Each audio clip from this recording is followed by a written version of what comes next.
Hello, everybody. Welcome to After the Credits, episode 122. 122, everybody. Hope everyone is having an amazing day. Why does it feel like it's been months? It hasn't been months. It's been a week. But yeah, welcome to the show, everybody. Hope everyone is having a wonderful day. Tazz is coming.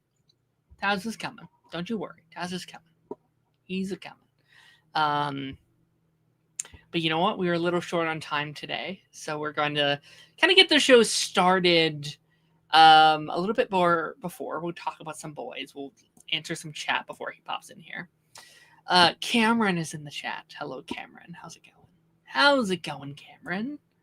Hope you're doing well. Hello, Maddie. Have you always had the dog profile picture? Either I haven't been paying attention, or it's a new profile picture. Either way, it's adorable, and I must pet it now. Let's talk about Lanterns. We will be watching the Lanterns trailer once Tazz gets here. That will be one of the first topics me and Tazz talk about.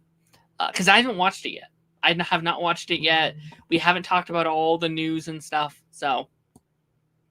But Lanterns is on the table. But yeah, what is all on the table today? Of course, we'll be talking about The Boys penultimate episode of the entire series. So we're going to be talking about that here very, very, very shortly. Lanterns trailer reaction. We're going to be filming that once Tazz gets here, like I said previously. Punisher One Last Kill came out about a week ago, so me and Tazz will be waxing about that. And then we will end the episode, which we are starting a new show, an old show.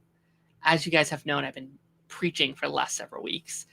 Tazz will be starting his journey on X-Men 97, Season 1, to catch up for Season 2. Catch up on Season 2. Listen, y'all know it's my most anticipated show of 2026, and that was my favorite show of 2024. Tazz has never officially seen it, so we'll be going over his journey on that show. Good God, I cannot wait. That's going to be so much fun. It's going to be so exciting. Short Car's in the house. Hello, Short Car. How is it going? How are you? It's new. Uh-oh. Still need to watch Season 1. Maddie, I thought I knew you better than that. Watch X-Men. It's great. Follow us. We're going week to week with it. So join. We did episodes 1 and 2 this week. We're doing 3 and 4 next week. Just join us, man. It's been a fantastic show. Fantastic. But with that being said, I do want to get a little bit of a head start on The Boys. The Boys. What is this? The penultimate episode of The Boys. Oh boy, I can't believe the season went fast, didn't it? Didn't the season go fast? Let me pull up our little screen thing over here. Let me, give me a second. Let me pull up, where is it? The Boys. Oh, need to move this. The Boys. Penultimate episode at the end of the season, ladies and gentlemen. End of the show. We're almost done. I'm sad. I'm really sad, man. I love The Boys.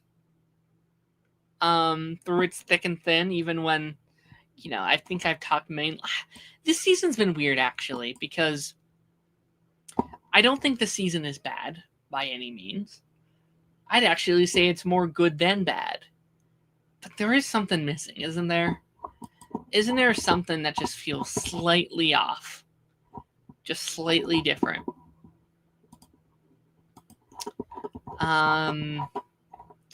Where do we want to start? I mean, obviously last week we did the Compound V. We did V1 stuff. Homelander's a god. So I feel like we kind of have to start there. And let me turn on some music as we wax here.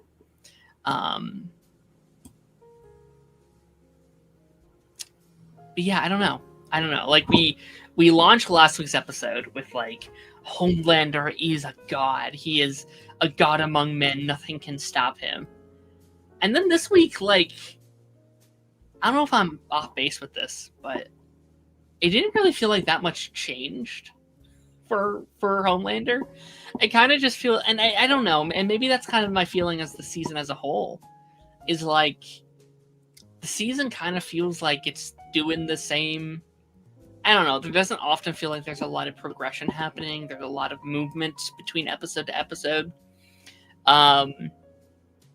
Obviously, things are happening, but I don't know. I do want to feel the consequences. Like, it felt like the season should.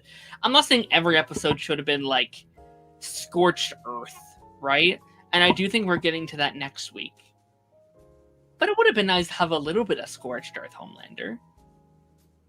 To the point where, like, in this episode, I was kind of like, you know what? I do think it would be an interesting decision if they just let Homelander win. Like, there is something there. Like, there is an interestingness to Homelander's. Like, what would a show look like if Homelander won, and like a rebuilding society from a ground up? Like, I would kind of want to see that stuff. But yeah, no, like a lot of this episode is more of the like focus testing. Will people accept Homelander or as God? Even like Supersonic is like, "Hello, my lord," as he's like calling on the phone. Tazz is doing well here. He is doing well here. Yeah, no, he is. No, he'll be in shortly. By the way, Chainsaw, not now because I'm doing the boys, but if later you want to talk about Punisher and stuff, let me know. I'll send you a link. Darren looks like a white guy? No. I'm a purple guy. But like some of the focus testing stuff has been interesting. It's interesting seeing, I don't know. It's like interesting stuff that they are doing this season, and it's interesting stuff that they are going for. It does just kind of feel like, since we are in the penultimate episode, we should be a little further along. Like, this feels like mid-season stuff to me. And the ending feels very penultimate. But, I don't know. Let's read some comments, though. Probably the weakest season for me, but I enjoyed most. Yeah, I've liked this season. Like, I think everything's been fine. Everything's been fine. Like, I think it's been good. I think it's been good. Just not like... I think this season's been like a B for me. It's okay. Just not like... I think the show's usually at an A or an S. This is a B season. I've seen people say the season isn't bad, but it's kind of spiraling its wheels and going through the motions. Yeah, I would agree. I think they knew how they wanted to start the season. And I think they knew how they wanted to end the season. And I think episodes 3 through most of 7 has them been kind of like doing good stuff. Just, I don't know. Like, I think the Soldier Boy stuff this week kind of is exactly what I mean by this. Like, you start the season with him in the tube and doing his stuff, and then you do a whole season. Now he's back in the tube, and it's like, we kind of started the season and where we are now. Like, I feel like Butcher is kind of in the same place, and Huey is kind of in the same place, and Starlight, while having done some different stuff, is kind of in the same place. I don't know. It's interesting. I like the Samuel L. Jackson cameo as a shark. That was good casting. That was really funny. Like, I imagine they're probably in a pitch meeting like, all right, we need a shark that will kind of put the Deep in his place. Who do we cast? Who do we cast as our swearing shark? And I bet they're all like, Samuel L. Jackson, of course. What a great casting. What a fantastic casting. That's fantastic. The Deep stuff is interesting. I'm really curious kind of like where we're taking the Deep long term. I've heard some people thinking like, I've heard the rumors being like he'll be one of the only surviving members. That will be a hard pill to swallow if that's true. But you know what I'll say? I do low-key think right now is the most interesting he's been, maybe in the whole show. Like, I think the Deep, back against the wall, he's lost. He doesn't have the Seven. He doesn't have the people's respect. He doesn't have the Sea. He's fascinating right now. Like, he's supposed to be our, like, Aquaman parody, right? And that's cool and fun and awesome. But, like, imagine an Aquaman who's rejected by the Sea. That's an awesome idea. Like, I love that. And so now I am kind of like, you know what? If you do want to keep him alive for a little tiny itty bitty bit longer, maybe I'll accept it if you do interesting stuff.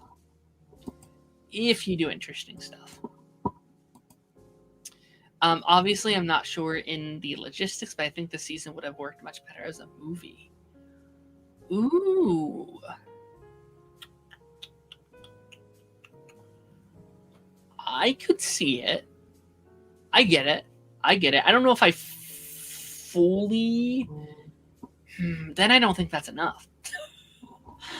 I don't know. Maybe like a 3-episode event or something.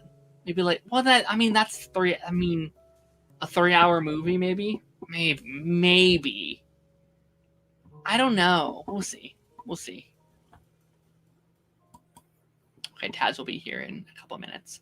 To fulfill people's wants of a fully scorched earth feels like a movie. Yeah, I don't know if the scorched earth thing really works. I think half the season should have been at least scorched earth, or at least a couple episodes like this and the finale. Maybe, I don't know. It's some interesting stuff. We don't have too much time to talk about the show this week. But, you know, Homelander officially disbands the Seven, which makes a lot of sense, actually. I do think is a natural progression of Vought. But I was a little thrown off. I was like, oh my god. Like, I just love the, like, consistent, like, okay, let's introduce more people and more people and more people. So, like, oh, but it makes sense. Like, there's what? The Deep and Homelander is all that's left. Noir is dead. Sage is a traitor. Underground, right? Noir is dead. Oh, I guess Supersonic as well. But, like, you know, Soldier Boy's... Wait, is Supersonic a member of the Seven? No, he's not, is he? He's not. He's just, like, head of whatever the heck it is. And then now, like, Soldier Boy is out of commission as well. So, yeah, there's really only 2 members right now. And the whole point is, like, well, he's God and he can do anything. So,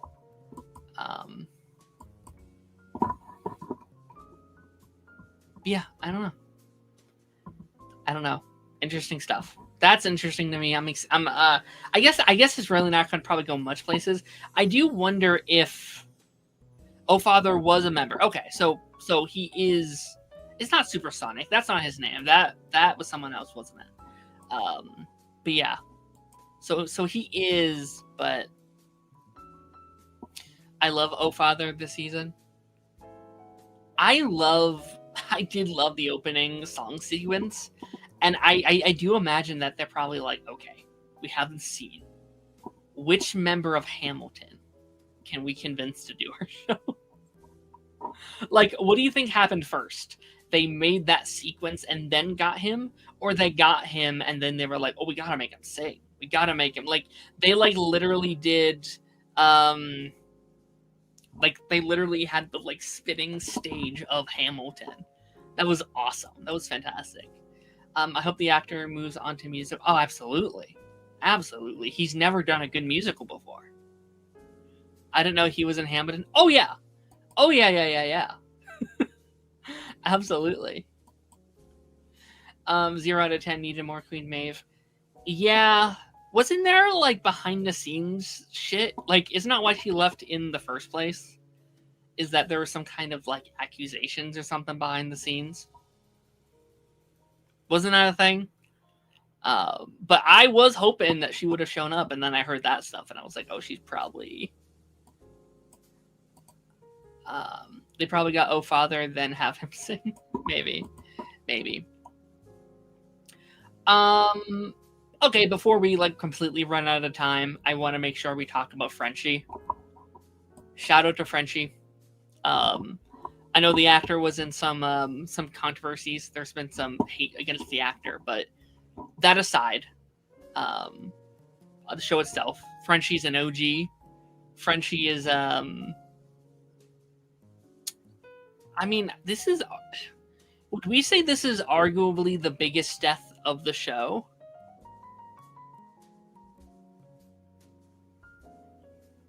Would we say this is the biggest death scene? I mean, A-Train is up there. Like, A-Train is also a pretty big one.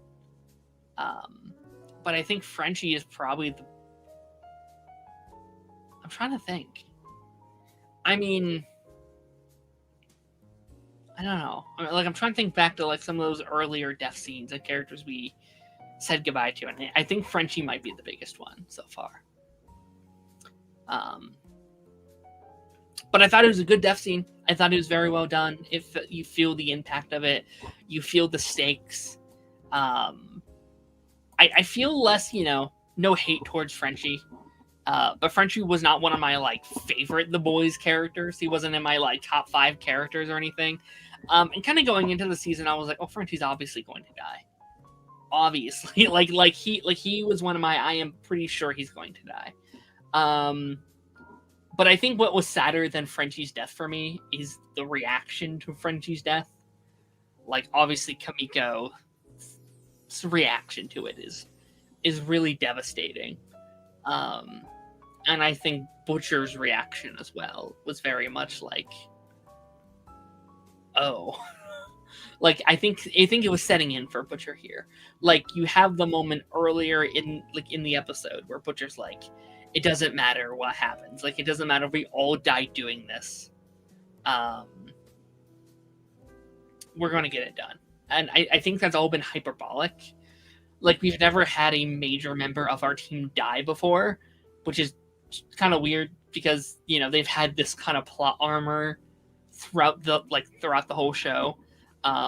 So I think, like, they've always been willing to put their lives on the line for the mission. But now actually seeing it on display, I think, is a good moment. And probably a very needed moment going into next week's finale. And again, I'm curious, especially I think for like Mother's Milk and his journey this season has been like, who cares? I don't care, whatever. We're not, we're going to get this done. And so I think his thing is going to be like, actually, I want to live. Like, I actually do want to live and get back to my family and have the life that Frenchie and Kamiko could never have. The Boys do things for shock value is getting old. I mean, fair. I don't know if that was like a shock value thing, but fair. I kind of feel like that too.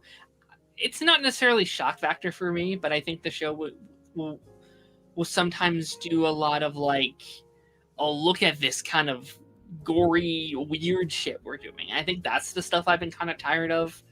Like people going up buttholes and going up different places and blowing it up and stuff. Like that's the stuff I'm like, yeah, I've seen enough of it. I've seen enough of it. Like the cat dog stuff we did this week. I don't know. Like that was the like, yeah, I could do without that. Yeah, I'm okay. And maybe doing that a couple seasons earlier would have hit harder. But I think I'm at a point where I'm like, I've seen weirder stuff that the show has done. So, I didn't really care for Frenchie's death, to be honest. You didn't care that he died, or you didn't really care about how they did it. Like, you weren't a fan of how they handled it. I will say, I wish we actually got to see the death itself. We do cut away from it. So if that's what you mean, I do kind of agree. Both. Fair enough. Fair enough. Out of all the characters, he's the one I'm least sad about. Right? Like, I think I'd be sadder about, like, Mother's Milk or Butcher or Huey or Starlight or Kimiko. Everyone outside of the 7, I'd say. Like, the Deep is a death I want and I will cheer for when it happens. Homelander as well, if we even kill Homelander.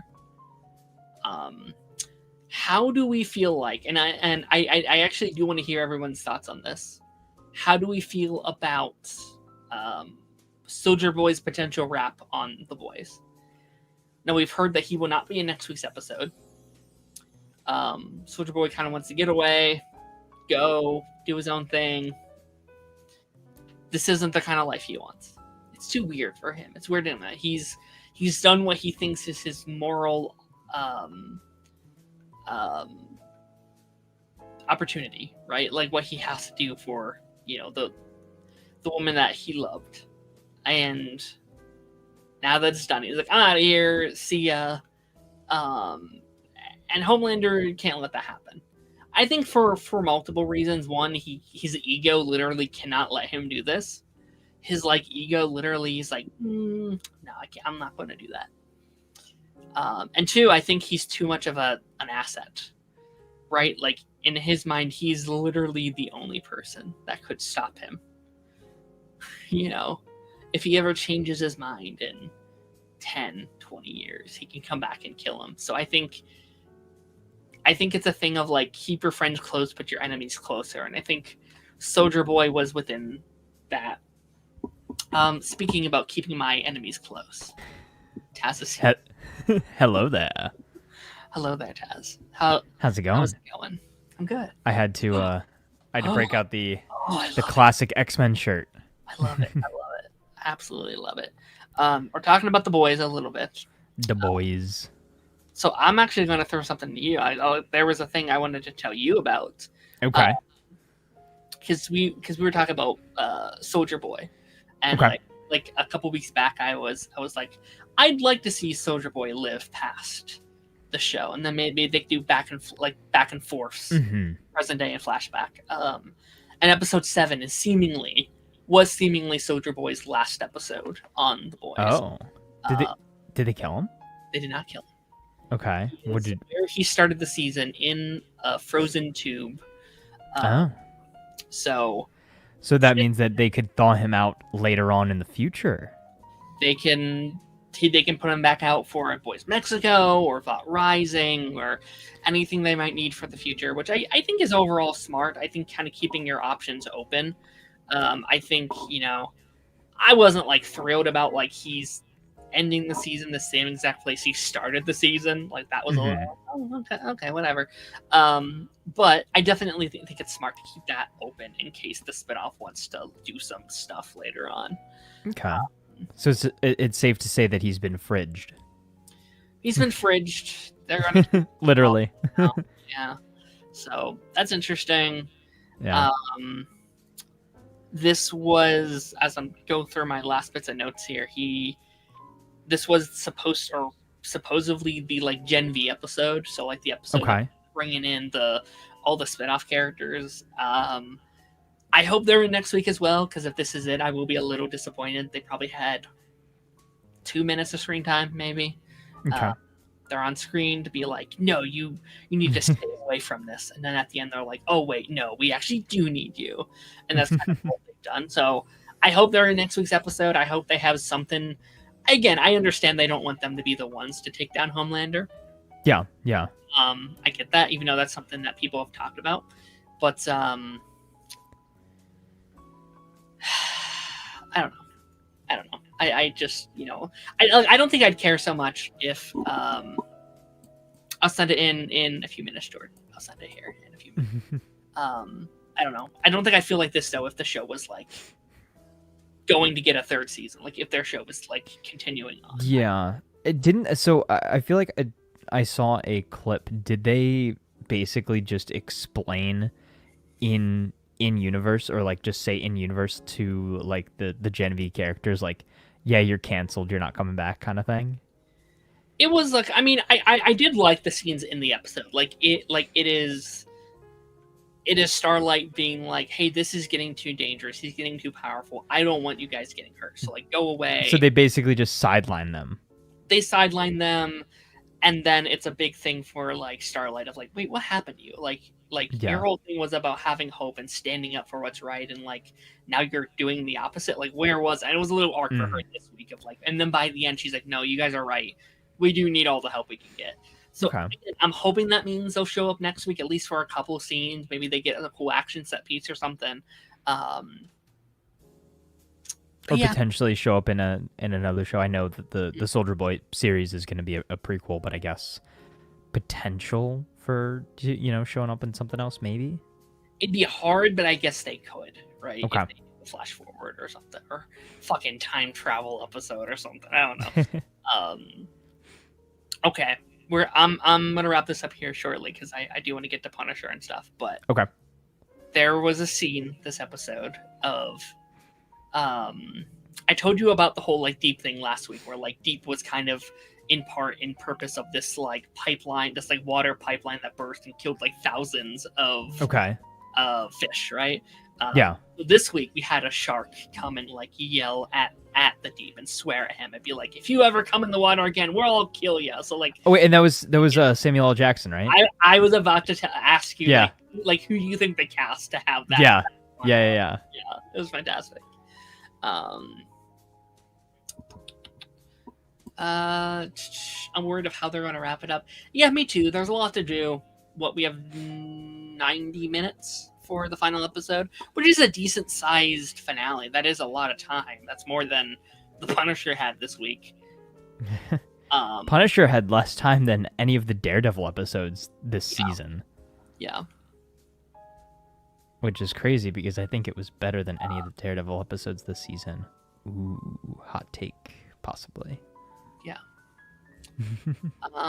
But yeah, no, I mean, I'm excited. I'm curious to see how they wrap the season up. Of course, rest in peace, Frenchie. You will be missed, sort of. Sort of. Sage, I'm still disappointed on. I hope that they give her a big thing to do next week, or I will be pretty upset with how they handled her.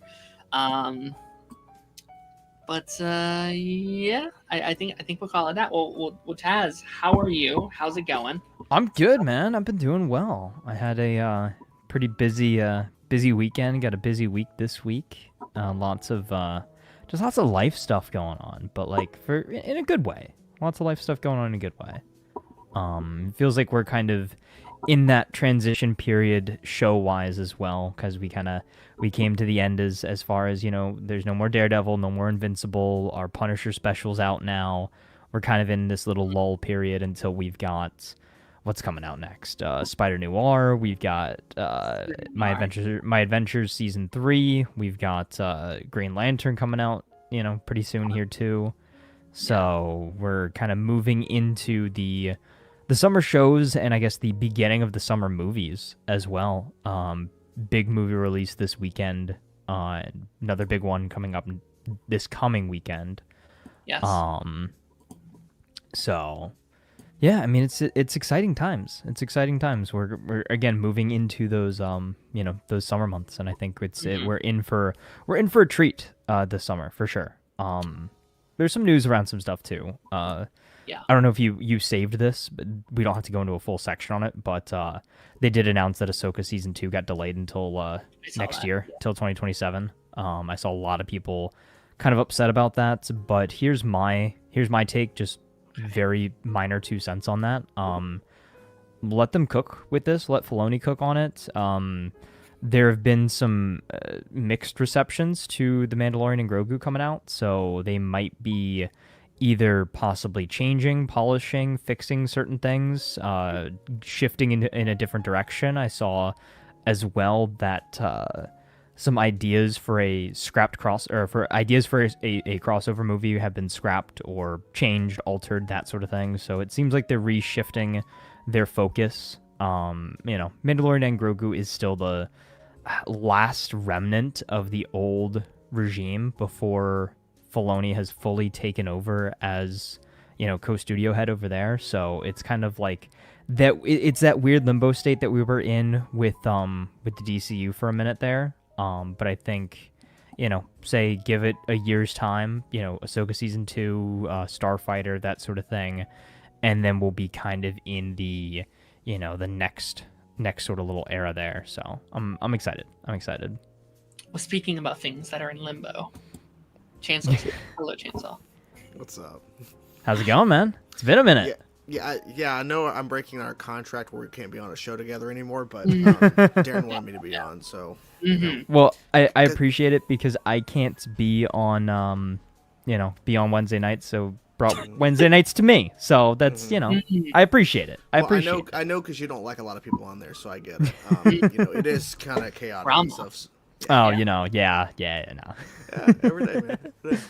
Absolutely, man. Well, it's great to see you, man. It's been actually a long time since I've had you on this show. You've done Pipeline a lot, but I was like, it's been a minute. Pipeline a lot. You don't like me on the Pipeline. I don't think I've been on. It's been over.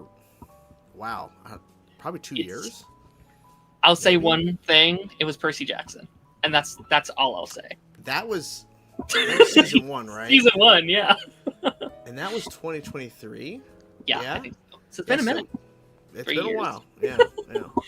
Well, man, it's good to have you. Obviously, we're going to be getting into the Punisher special here in a couple minutes. Before we do so, though, we are going to be watching a trailer here. Ooh. A trailer I saved for this show. Not because I'm not excited, but I was like, we have a show tonight. I'll just wait to watch it. And that is the, not Green Lantern, but Lanterns trailer we got today. Are you excited for Lanterns, Jordan? I know, I feel like there's like two sides of it. People are like, I'm so excited, and people are like, So are you excited? I'm excited. I just, I don't know.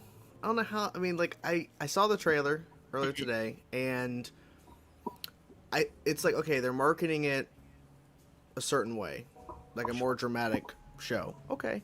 I don't know. I just think when you call a show Lanterns, and it's based off Jon Stewart and Hal Jordan, you think you'd be like, oh shit, you're going to see all these constructs and all this. It's like, you're not really seeing that. And I think it's just because of the tone of the show, but I don't know. I'm still excited. Yeah. We've talked about that quite a bit on here. I think we've all, I think both me and Tazz are on the similar spot of excited because it is Lanterns. Obviously we're excited for Lanterns, but also it isn't necessarily the show I imagined it to be. I had an image in my head of what I thought it could have been. I'm not saying it won't be that. We haven't seen it yet. It could be the greatest show ever made. But, and I think the statements made the other day did help me a little bit. I'm like, okay, they are talking about the constructs and, various lanterns maybe showing up and other, they're doing things. I'm like, okay, all right, we'll see. Tazz, have you seen this trailer yet? Have you watched I have.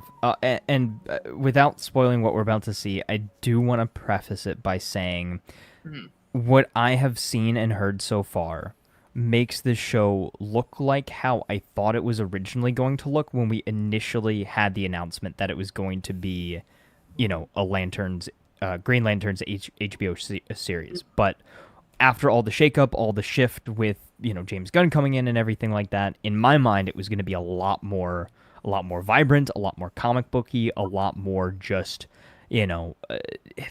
fantastical, I guess is the best way to put it. And it seems so grounded, and not necessarily in a bad way or anything like that, but when we are trying to establish a new DC universe like we are, with how kind of crazy Justice League animated series Superman was, and how much, Supergirl looks to be leaning into that as well.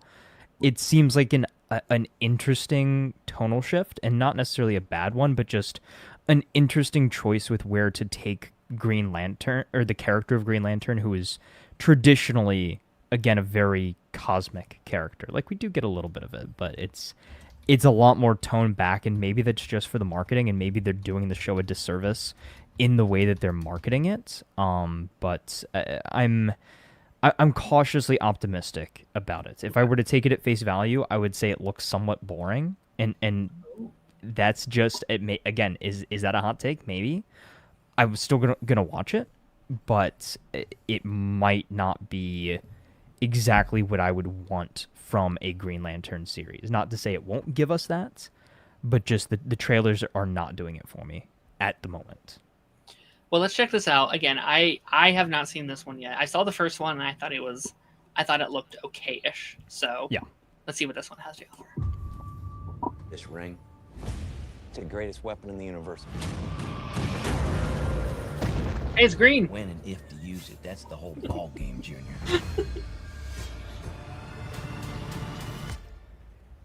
Did you just use that ring to counterfeit money? No. I don't think we've ever seen that Tell before. me how you got it. No, I don't The think ring. so. You That know I've how seen. I got it. I sure as hell didn't interview for it. Oh, well, shit, maybe you should have. Power like that, shouldn't you have to work for it? I've been doing this since you were a baby. And the only way you're gonna get this ring is over my dead fucking body. I think he likes me. Everybody is lying to us. We're not leaving here till we find out what they're hiding. Danger's part of the job. You need to be fearless. How are you chosen for this? It's only one question. Are you afraid? That multiple timeline thing that they were talking about. You afraid? Which is good they confirmed that before the trailer.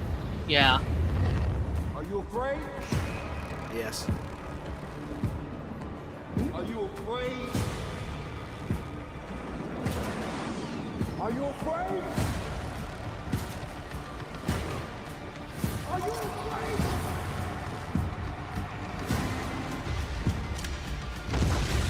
Yeah, this part of flashback. I was raised fearless, and I'll do this better than he's ever done it before. Then go and get it, Jon Stewart. Okay. That was your first time watching it, right? That was my Okay, first. Okay. Yeah. Okay. Okay. I mean, it does kind of look like what we've talked about, right? It looks like a small town mystery show that they pitched from the very start. Like that's kind of what they told us it was from the jump. This trailer definitely got me a little bit more of what I wanted from the first one, because the first one there was like no signs of green anything almost anywhere near the trailer. Like I wanted at least like one construct or one shot of the ring or whatever. So this definitely, I think, is definitely a push in the right direction.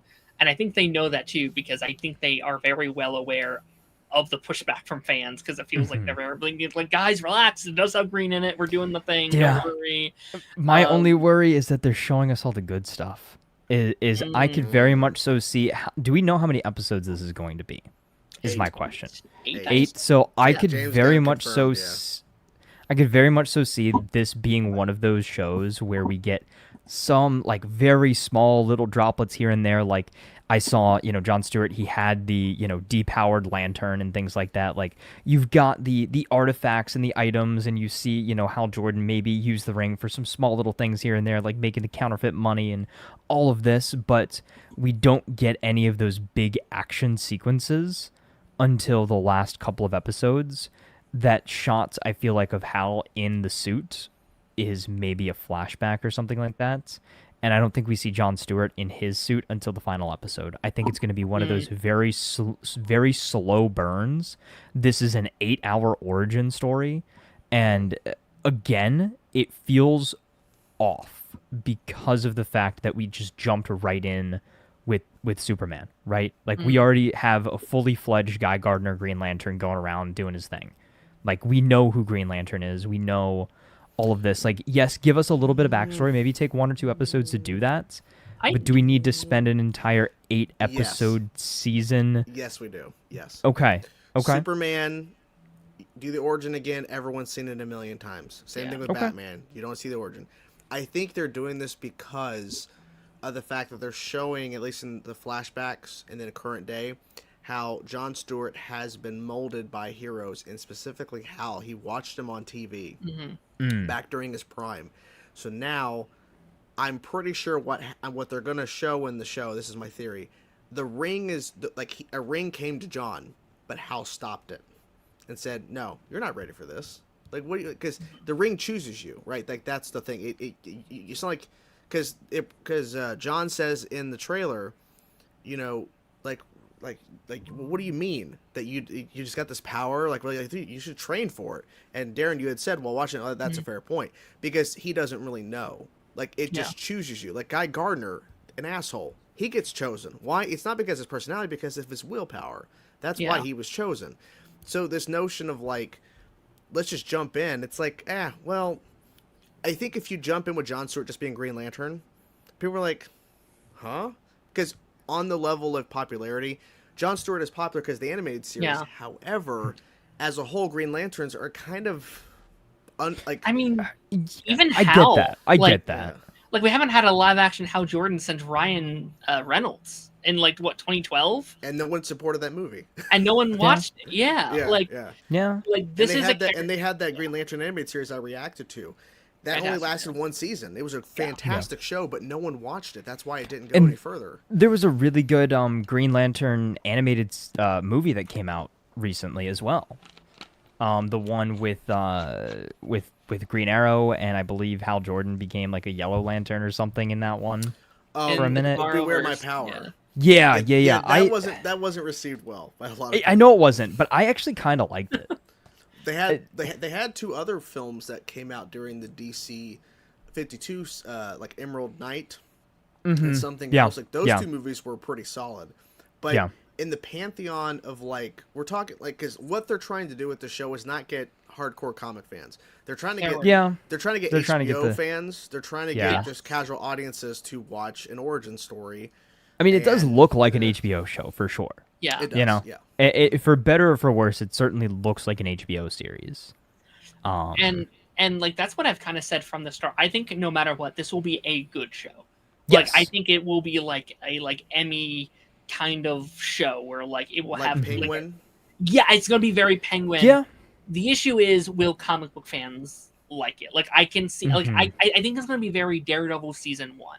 Like Daredevil season 1 wasn't the most like Daredevil-y season. Like it's not what everyone wanted at the time when they wanted Daredevil. That's what I was saying. Is it takes the whole season to really like get into it. Like even if he's using the ring and stuff like that, it'll maybe take. And you already know that he's getting it because Aaron Pierre is in Man of Tomorrow. Is in Man of Tomorrow. Yeah. Well, and here's the thing. I love the casting. I love Jon Stewart, and I love him as that character. Like I think that's perfect casting right there. And if we are, again, going in that direction of building a Justice League in the style of the animated series, I think, again, having our Jon Stewart as the main point of view Green Lantern is the perfect way to go.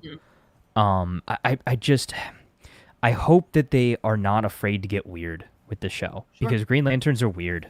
It's like there's some crazy cosmic stuff. Like we did see that space shot in this trailer, which does make me excited.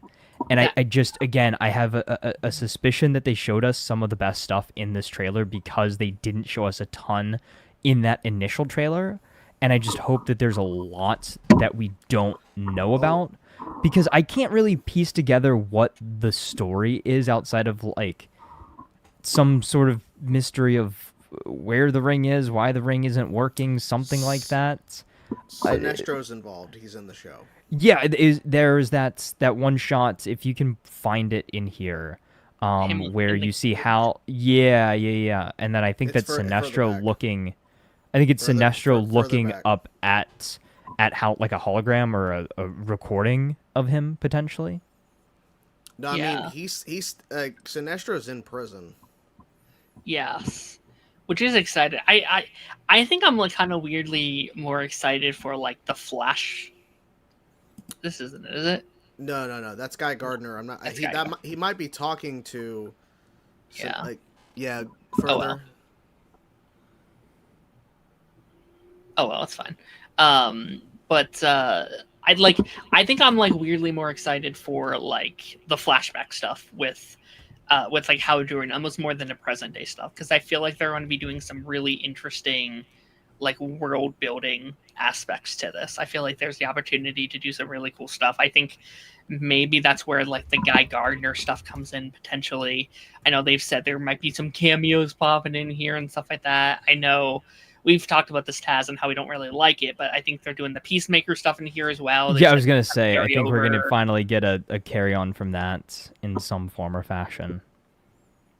And so what is all this stuff with this split timeline or multiple universe thing that I'm seeing being talked about? They've said the show is split between present day and 2011, and we will see very like Arrow style. We will flash back to these characters. Oh, okay. Like that. Okay. And I've seen all the jokes being like, like if I had a nickel every time a green themed superhero was set in between two separate timelines, I would have 2 nickels. No, it's 2016, then 2026. Oh, is it 2016? Yeah, Okay, it's 2016. Oh. Yep. that makes more sense then. Yeah. Legends of Tomorrow season Oh, 1. yeah, the story begins with a shooting in a small rural town that Hal Jordan becomes convinced is an alien incident. Okay. All right. Yeah, I mean, listen, I'm excited for this. You know, obviously I have my like skepticisms, but I think this trailer is definitely a step in the right direction. And I've said it multiple times. I'm hoping this is more of like a Superman and Lois situation where it is grounded.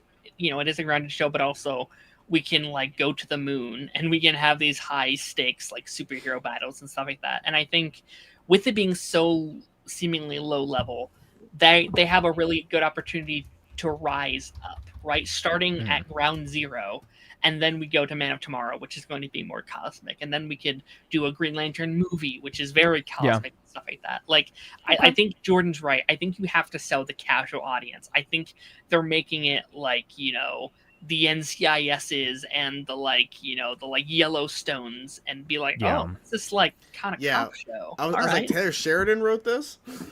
Yeah, but they have a lot of great writers on board as well. Like, they have great writers, great people involved, people who've made great season. What is it? The person who did Watchmen season 1. So, oh, interesting. Fantastic stuff. Taz, before we move into Punisher, did you have a thing you wanted to show as well? Yeah, I did. I have a very just a small little segment. Let me pull it up here. Actually, just a little bit of news, some sad news today. A voice actor, very famous voice actor, one of the best to ever do it, sadly has passed away. Tom Kane, who played Yoda in the Clone Wars. If you're a Call of Duty fan, he voiced Takio in Call of Duty Zombies, among a whole other host of amazing characters throughout his career. So just kind of wanted to take a moment and just, you know, say, you know, condolences, thoughts with his family and everything like that. And, you know, we lost an icon in the industry. So definitely go back, you know, look at some of his work, play some of the games that he was in, that sort of thing. And yeah, I just wanted to, you know, take a second. He also voiced some Ben 10 characters too. Yes, he had. He was Ultimo, Artaguana, and Donovan Grant Smith. Oh, sucks. Very unfortunate. Yeah. So, yeah, and rest in peace, Tom Kane. Again, one of the greats in the industry. Absolutely. By the way, shout out to Jordan for wrapping up his Ben 10 journey this week. What, 5 years of it? Pretty much, yeah. Whew. 5 years. Heavy load. Someone said it was over 1,600 days of coverage. Jeez. So, crazy stuff, man. I got congrats. my hair from watching that show. Especially when RJ became, you know, did something. Are you now officially Ben 10,000? I Ben 10,000 hours? I would like to think I am. I've spent so much time talking about this shit, and I'm not even done. This is just this is the start of a new journey. Yes. So, have you played the games yet? I played a number of them. I have not played any of the Omniverse because my computer won't run them. But I played pretty much all the other ones. Okay. Yeah. And it's funny because there was people commenting saying, hey, cover the games. I've covered a lot. There's playlists on the channel. Hey, cover the live action movies. I've already seen them. They're horrible. Hey, what about this? I've already seen it, guys. Calm down. So. I actually kind of like the first live action movie. It's bad, but like as a kid, I have very fond memories of it. I love the theme song. This is the thing that like me and Jordan were like talking about. Is like we grew up on the movies, right? Yes. Like, so I like if you watch it as a kid, you kind of love it.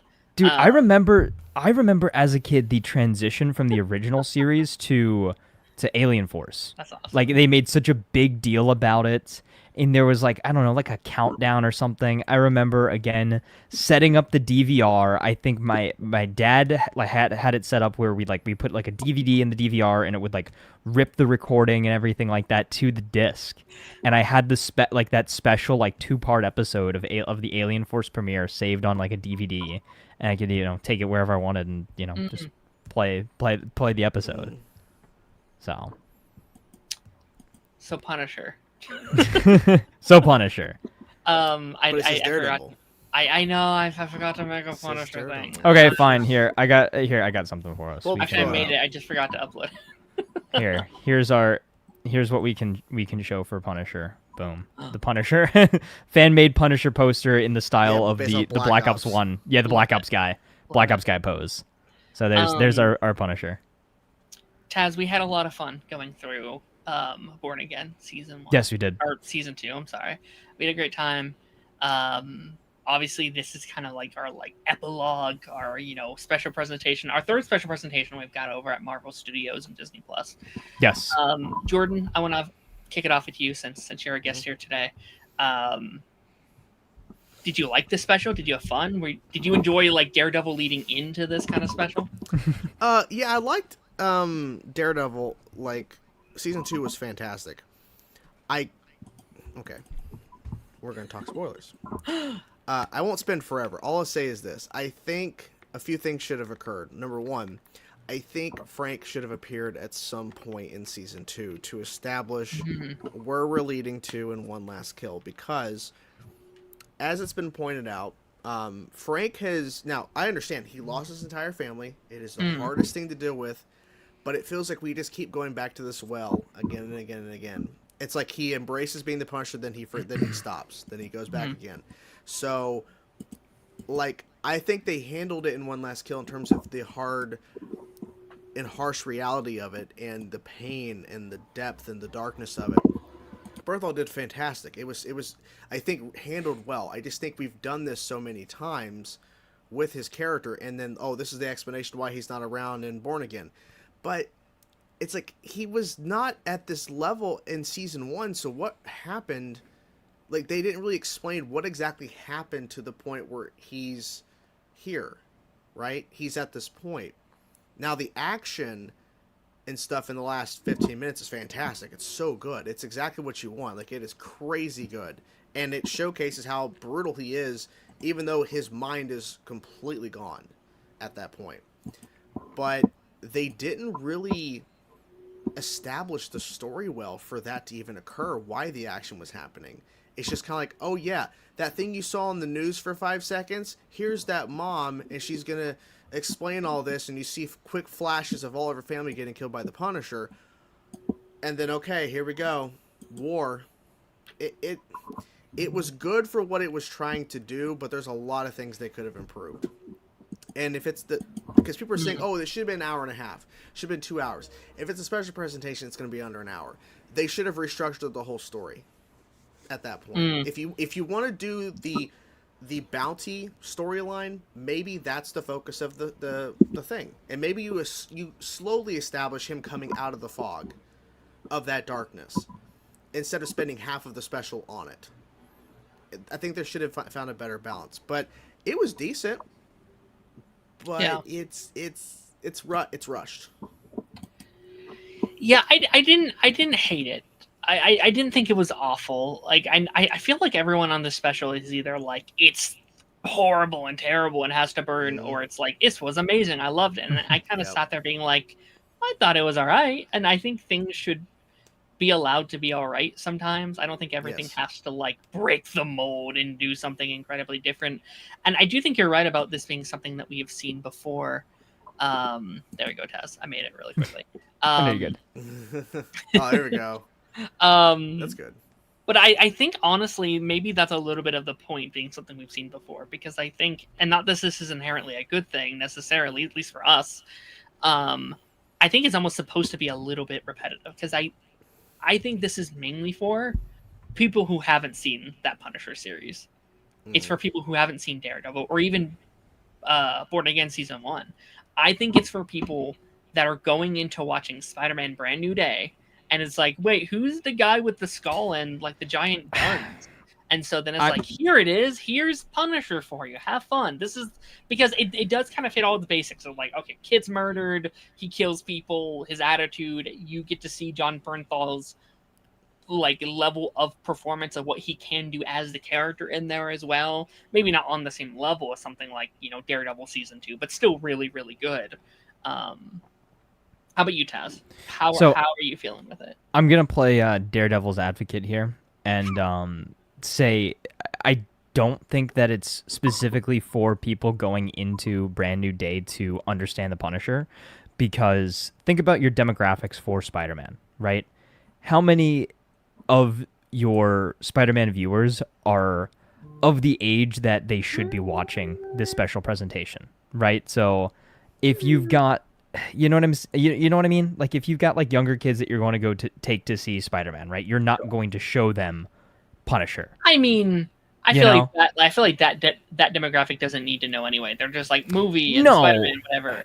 I think this is for like the 30-year-olds who haven't This kept this up for with the the people MCU. that watched the Punisher Netflix series and watched him in Daredevil Netflix. I And agree. This is his yeah. establishment into the MCU Yes. through the audience of like an older audience. Yes, this is for fans. Like, I think you're exactly right. Fans of the original series, fans of the character in Born Again Season 1, fans that want to know where he's been, what he's been doing, how does he actually fit into the MCU now. And how does he get to Spider-Man Brand New Day? Exactly. But I do think one small change I would make, shout out Nando, is that I would place this before Born Again Season 1, I would agree not with that. after. Yeah. I think this Season 2 or actually Season 1? Season 1. I think this fits better before Season 1 versus being in between Seasons 1 and 2, which is where it's supposed to take place. I would agree. The only thing that shows that it's taking place where it does is the Anti-Vigilante Task Force patch at his family's grave. Take that out, and this could be anywhere in the timeline. Yeah, I don't mean, like he kind of yeah. just dips in like the Daredevil story. Like after Yeah. what he'd seen and after what was Mhm. like, people are in cages and he left Right. them there. And he was on set while they were filming. Yes. Yes. Yeah. And yeah. I think that it's an odd choice. I think the reason they placed it where they did is because of just when it came out. But I think if they were to say, preface it by saying, you're wondering how the Punisher got to where he was when he met Matt Murdock in Wondering how it season got 1 of Born Again. This is how John Bernthal's Punisher got here. Here's a little, replay. But Sure. it is very much so rehashing a lot of stuff that we got in the original in the original Punisher series. I get Sure. that. However, I think it's done so well that I don't mind it. I've even seen Fair. people say if they wanted to extend it, like retell even more of those stories. Get us more caught up, get us more up to date, make this be the Reader's Digest, like, so you don't have to watch 2 seasons of The Punisher to get back up to speed with the character. Just like kind of a quick refresh. Yes, there are some liberties taken. There's a couple things that don't quite match up. You can be small and nitpick and say he never had the tattoo in the original show, but like it was symbolic, whatever. I don't really care about that. I don't mind that. But I think at its core, what it does is it breaks down the psyche of Frank Castle in a way which shows that he is so just mentally broken by what has happened to him in the past and the person that he's become in the present, that he's legitimately just gone feral. Like he's he is just on an insane revenge quest. He thinks that it's over, but realizes he has one last kill to make, right? And we end the show with the dilemma of him getting that final kill, getting that closure, and ending ending that chapter, ending the book on his revenge quest for his family.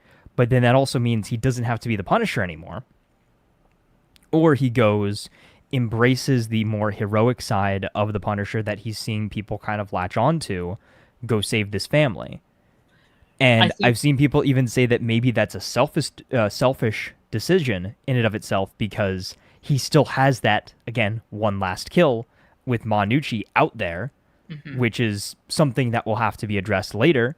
But this begins that kind of, cycle once again, showing us, hey, he's still got motivation, he's still got a purpose to do what he does. Which I think is an interesting way to end it. I think, again, they went very deep on the PTSD side of things, which is again very central, very very important to Frank Castle's character at his core. I think showing us some flashback sequences to his family. I think using John Bernthal's real life daughter in this was very was a very good choice. Literally that scene of him sitting at the grave, gun to his head, about to give up, and seeing the vision of his daughter and everything like that, him just breaking down there. I think that is some of the best emotional work and emotional writing in all of the MCU at that point. Like I think that this show again it was so well made. We talked all about in Born Again Season 1, Born Again Season 2, how it felt very close to the Netflix show, but didn't quite hit that. To me, this felt, for all intents and purposes, like a Netflix episode. There was like one joke in the entire thing. It was just dark and gritty and depressing and brutal and, balls to the wall action the whole time. And it was unapologetic about what it was and what it was trying to be. And I think for that fact alone, I think it succeeded in what it was trying to do. It might not, like you said, might not be the best thing that they've ever put out, might not be your favorite thing that they've ever put out, but I think it's the most honest thing they've put out as of late. It is a Punisher story written by the Punisher, to once again kind of reestablish his character, reestablish his purpose, and give him a direction moving forward into the MCU. So I think, again, Bernthal did an amazing job with the writing of this. I think he did an amazing job acting in this, and I'm excited to see where he pops up in future projects. Again, was it short? Would I, do I wish that we had more? Yes. But I think it's a good foundation, and I think it's almost like a proof of concept that a full Punisher movie with Bernthal could work. I think if this is continued to be received relatively well, if his introduction in Spider-Man is received well, I think we certainly see him pop up in, more series. If we see him maybe in Born Again Season 3, if we see him in, his own show or in, a Dark Avengers or something like that. But I think giving us a brand new Punisher movie now that Bernthal co-writes, executive produces, that sort of thing, I think that would be my favorite direction to go going forward with something like this. But I've said that for a while. I think that's more on Spider-Man though than it is this special. Like I think this special they just did because it's like, just let him do the thing or whatever. I think that real test is going to be, do people like him? Do casual audiences like him enough in Spider-Man? Unfortunately, the thing that most people are going to talk about from this special is that stupid scene with with him falling off the roof, saying it looks like a PS2 cutscene. Oh, sure. I didn't have a problem with that. Like we can talk about it, but I didn't barely notice. I didn't have a problem with it. I think upon further inspection, it's not even the effect of him falling. It's the weird camera pan and zoom on the impact that makes it look jarring. Like it looks a little uncanny valley because they replaced the stunt double's head with his head, but like, it's one of those things you don't really notice until you're watching. You blink and you miss it. The general audience is not going to notice it. People just want something to complain about. The other memorable thing, we have a couple new memes. We have another one of him, another no scene. And then, I don't know if you guys saw it. I'm not going to pull it up here because it's a little ridiculous, but that gif of him sitting down, being surrounded by the ghosts of his past and all the hilarious captions that people have come up with for that one. If you've not seen it, chat, I'll let you do your own research on that one. But yeah, I really enjoyed it. I had a lot of, I guess, fun with it, if you want to call it that. Sure. But I just think it's really well made. I think it is a very well made piece of media. It's not a movie. It's not a show. It is a special presentation. It feels like a one-shot comic, right? It feels like a very quick single issue, nice tight-knit story that is, somewhat open-ended, and we can continue it on later down the track, and he can again show up in other projects, and we can continue the story later on, but it doesn't need to be more necessarily than it was. It served its purpose, it did its thing. It made me more excited to see more Punisher in the future. It's very So for it that feels purpose, it feels like a pilot to me. I think I would have a lot less issues if this was like episode 1 of a show comparatively to like a one-off project. yeah, I get that. I didn't hate this whatsoever. I had a really good time. I wouldn't say it's my favorite thing from the Punisher though. No, it's not my favorite. No, I don't think this works without season 1 and 2 or Daredevil season 2. You know why I think I didn't enjoy it as much as I probably could have though? Because before I watched it, I did a little rewatch of some of his best scenes. Like I watched the rooftop scene, I watched the like graveyard scene, I watched his courtroom scene from season 2. I watched his like Matt and Frank's dialogue in season 1 of Born Again, which to me are like 4 of some of the best performances the MCU has ever done. Period. Straight blank. And I think this is up there. Yeah, but it doesn't reach like those heights. Those are incredible stuff. Yeah. No, and I will say too, upon further inspection, it is increasingly odd how we go from where we see Frank in season 1 of Born Again to where he is now. Like that seems like a disconnect. Like I feel like where he ends this special lines up more with how we see him in season 1 of Born Again than the other way around. Than what he went through in Born Again and being locked up by Fisk, that leading to his breaking point. Like that doesn't, I don't understand that in that regard. And I think too, maybe they could have expanded on the kills earlier on as well, like of the Nucci family. Maybe elaborate on those a little bit more. Maybe like a 3 to 5 minute sequence for each of them to extend the runtime of this could have been interesting, but obviously it wasn't about that. I think that was my favorite part, actually. Like, I really enjoyed seeing Punisher from the perspective of the punished. Like, I thought that was really interesting. Like, I completely misunderstood what was happening at first. I was like, oh, this old woman thinks that this was Frank, and then I was like, oh no, it is Frank. Frank was the one to do this. And I thought it was really interesting seeing her like, he would never have done these things. He's my sweet little boy angel. It's like, well, maybe you don't know your little sweet boy angel as much as you wanted to. The Punisher doesn't curb stomp you for nothing, so. Yeah. Well, I will say, too, unintentionally funny moment was when she did say, I'm the one that's going to be doing the punishing now. It's punishing time. Yeah. I'll say, I will say I do think this is the last time you can do the like, I'm done with the Punisher thing though. Like I know a lot of people are upset about that.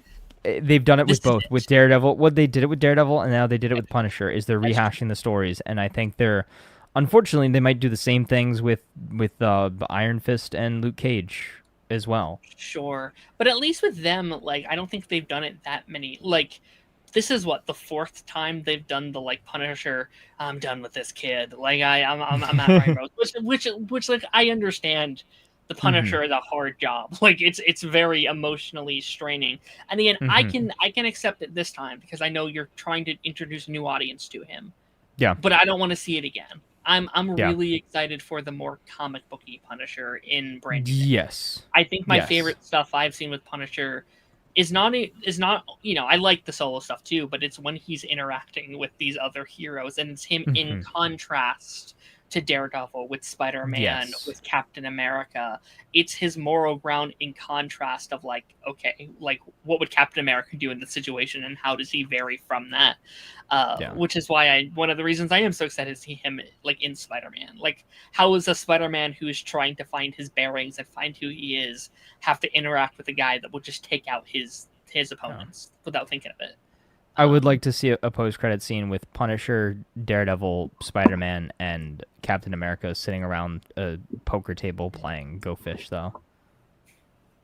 There's a clip from from one of the old games where they're like sitting around there.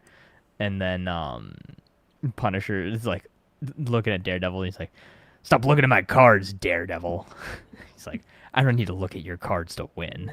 Something like that. I don't know. It's funny. Yeah, But- that's all. That's all I Yeah. have to say on Punisher One Last Kill. I liked it. I liked it. I liked it again as a bonus episode. I think it's great. It's just like, you know, a game comes out and there's a bonus map or a bonus mission. Like, it's not, you know, not revolutionary by any means, but it does its job, Yeah. and I think it's really well done. I do think it was really well done.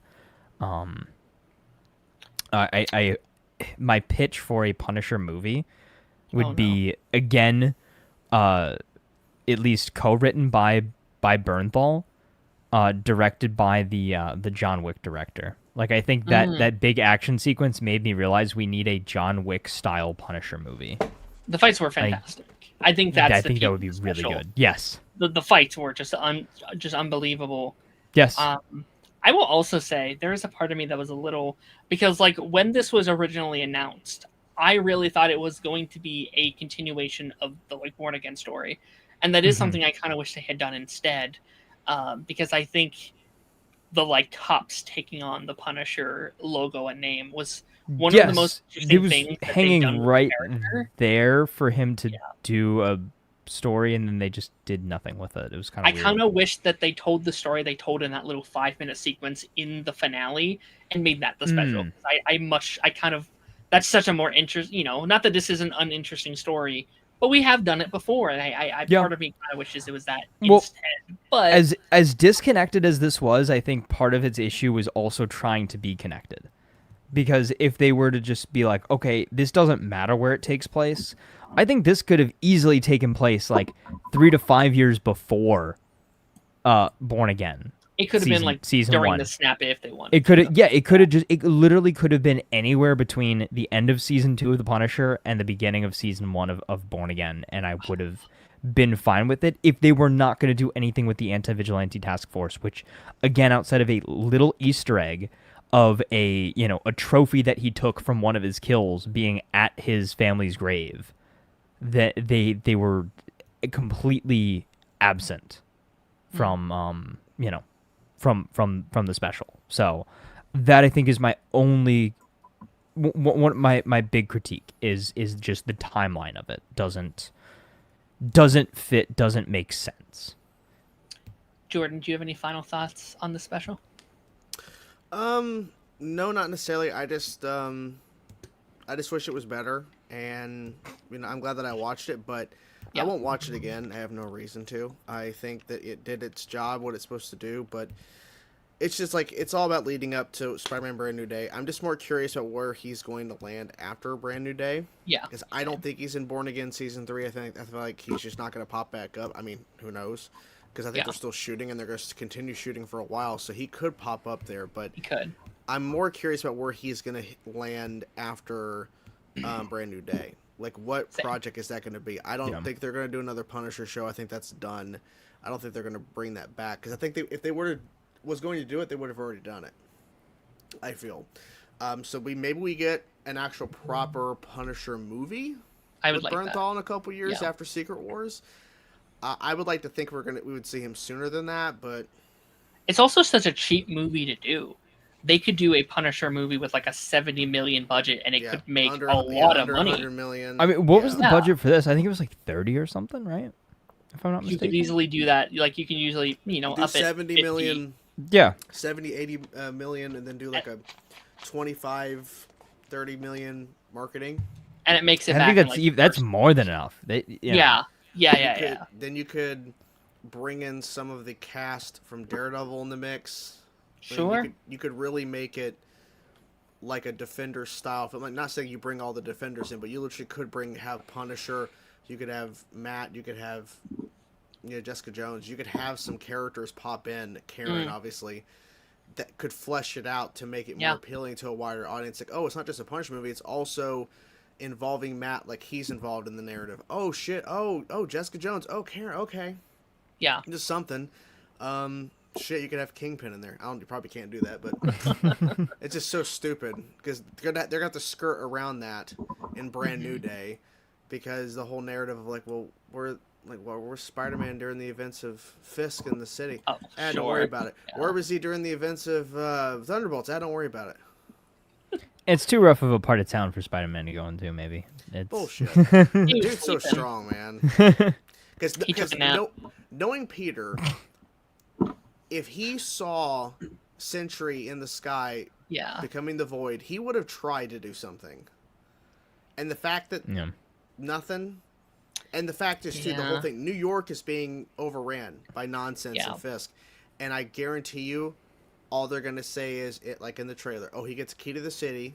Who knows for what? He hasn't done anything. And they're not going to address the previous mayor No. and the issues. They're just maybe they might say, oh, New York was kind of crazy for a bit, but everything's fine now. It's like, Yeah. okay, I would He- love if they threw them inside the montage that we're getting in, Brand New Day. He's doing all these things. He's fighting Scorpion. He's, doing all these things. And there's a shot of, like, one of the, like, anti-vigilante whatever. I don't think they will. What would be but that'd interesting fun. is if Spider-Man's going around saving people, and you see, because we saw there were shots of people putting on their Daredevil masks, and maybe you have a shot of people running in the street, and he runs into people with Yeah. masks, and he tells them to get out of the way. A little Easter egg of like, oh, so this flashback moment Yeah. montage is a part of that night when Fisk was overran. Yeah. In town hall. It's like if they were gonna connect it a little bit more heavy-handedly, and if you were not gonna connect it, go crazy with it being its own separate thing. Also, one final thought. I think it's kind of crazy that most of this stuff happened because John Bernthal refused to take a nap. Mm. Yes. Him just hallucinating because he's sleep deprived. Crazy. Absolutely. Oh, lastly, I saw. I thought this was funny. I saw before the special had come out, someone had tweeted being like, a Marvel villain does the worst thing a villain has ever done in the MCU in the special, and Oh, I yes. immediately was like, oh, a dog died. Yes. so Well, cool. did you see the behind the scenes thing of who handed the guy John the Bernthal was prop one- dog? he Yeah. holds it. Yeah, John Bernthal was like they had him work it overtime to handed the guy the prop dog to throw in front of the truck. So funny. Well, I'm pretty sure he was on set the whole entire time they were shooting. Even Yes. if he's not in the shot. I mean, so that's like, his Yes, baby. because Yeah. he wrote it. Yeah. Yeah, that's so I'm his pretty thing. sure he was. I bet even though he wrote it, I bet he was kind of like giving notes on Yes. certain line delivery and stuff. So I mean, I think he was an executive producer. So yeah. He was. Yeah. Yeah. So I mean, Yes. it makes a lot of sense, even though it's like you didn't have to do that yourself. But he's like, hey, I'm here. I'm here to make the product. I'm here. Let me do some stuff. Yeah, Yeah. like he's there. Like I think that shows commitment. And that's 'cause so admirable. Like can like, you that makes imagine me Tom love Holland it did more. that? Yeah. Can you imagine if Tom Holland would have done that behind the scenes, hand somebody a fake dog? I don't think. I mean, so, that dude. would be me on the set of my Red Hood movie. Like, I mean, I think we're seeing a lot more of that. Like Charlie and Vincent obviously are in love with Daredevil and their character. Tom Holland Mhm. is a lot more hands-on in this next era of his Spider-Man Punisher. Obviously, it's a different story, but even like Dwayne Johnson was like so in love with Black Adam. Like, I do love seeing when like these actors care so much about the Mhm. characters they play, even if it is to a deficit, in terms of like Dwayne Johnson and stuff like that. Yeah. But no, it's cool. It's very, very cool. All right, we're gonna be moving on to our last show. Jordan, you are more than welcome to stay on board, or if you have to dip out at this point, you can also do I so. unfortunately do. Yes. Well, Jordan, thank you so been much fun. for joining us. It's an honor to have Thanks you for back. being here. Yeah, I man. promise not to wait a whole 3 years to do it again. You can if you want. If I'm still on Um, YouTube, who knows? Oh, anything you have to shout out, man? No, just in a couple weeks on the 3rd. Is it 3rd of June? June 3rd. Darren is Ooh. hosting his 100th episode of Council of Creators. That's a Yes. Wednesday at 9 Ooh. o'clock. So that means he's taking off the next 2 weeks from the show, but he'll be back with a vengeance, and I don't know what the hell he's going to do. I'm expecting something Benton related. I don't know. But he has 3 hours to do whatever the hell he wants. So it's I don't know. He did tease something about hats. So I think we're doing a Oh. hat bracket. I don't know, but we'll see. We'll see. I don't Bring know. your Other than that- fanciest hat. Yeah, other than that, no, I mean, like he said earlier, I finished the Ben 10 journey. I'm starting Reboot. I have other stuff I have to start getting into in terms of spoiler stuff. So we'll see. We'll see. Well, thank you, man. It's been an course. honor. You have a wonderful night, and I will Thanks, catch you you. guys too. Have a good night, man. Bye. Peace. Who the hell was that guy? Oh no, he's still here. Oh man. Well, that was fun. That was fun. Yeah. That was fun. Thanks for bringing counsel to me. Bringing counsel to you. Well, now we are going to get into Tazz, the thing I've been excited all week for. Finally, I've been waiting all week. X-Men 90. Wait, why the hell do we just? What the hell? If he's invincible, why can't I see it? Or why can I see him? Wait, why does it do that? It switched. That's weird. Ooh, Okay, give me a we're second. ghosts now. Oh, a vamp Spooky. Tazz, vamp on something, anything. Let me see. What do I got in here? Let's go to my bookmarks. Oh yeah, so I saw earlier in here. Who said it about Assassin's Creed? Anyway, I can't remember. In chat, let me know who asked about Assassin's Creed. But here's well, we're in it now. We're in it now. A little bit of information. Oh, I see. on- I see what I did wrong. I see what I did wrong. Give me a second. No, you're good. New Assassin's Creed Hexe leaks. Sounds interesting. Protagonist's real name is reportedly Annika, while Elsa was just a placeholder name like Jorah for Eivor. So basically, we've got our name for our protagonist. Annika is said to be a descendant of Claudia Auditore, Ezio's sister, which is very interesting. A character and a lineage that we have not heard from in quite a while. Wurzburg will reportedly be the main location alongside other explorable areas. Ezio is returning with multiple voice lines. That is very exciting. Ezio is probably my favorite assassin of all time, next to your boy Connor from AC3. Possible appearances through flashbacks, Isu visions, or in person. Dialogue hints at witch hunts, rituals, relics, and blood pacts. All sound spooky and scary and interesting. Forced traversal includes unlockable tree-to-tree branch jumping. That screams Assassin's Creed 3 right there for me. NPCs will immediately report suspicious activity. According to leaker Jonathan, the story could be the best since Origins, which is widely considered one of the best games in the franchise, especially of the new kind of like RPG-style era. Some leaked voice lines include, "They call me a witch, the forest moves at night. Come leap with me one last time for an old man." Or come leap with me one last time for an old man. Okay, cool. So basically, just a bunch of like random stuff, but all very interesting sounding stuff. This is the next big Assassin's Creed game that's going to be coming out outside of all of the remakes and everything like that. Black Flag Resynced comes out this summer. Hexe, however you want to pronounce it. Hex will be coming out either late this year or next year. So I'm excited. Okay, Assassin's Creed. Did I tell you, Tazz, that I plan on playing what is it, Black Flag. Black Flag? Yeah. You keep wanting to call it Black Sails. That's a that was That's a TV show though. Yeah. Yeah. Very good. I've TV never show. seen it. I've seen most of the first season. It's good. I just Okay. need to get back to it. Okay. But Tazz, we are starting our next television journey. Now, this is first, and I think after the credits history, that we are doing a singular show a second time. I have revisited. I have gone through all of X-Men 97. Me and Garth talked about every episode for like 2 hours straight. So with season 2 upon us and you having never seen it, I was like, I'm going to take the opportunity to do the semi-weekly journey. Not the full journey. I think we're going to be speeding it up a little bit than how we did it previously. Okay. But I've been very excited. I've been kind of jumpy all week. I very early on in the week, I put it on and I was like, oh, I can't wait.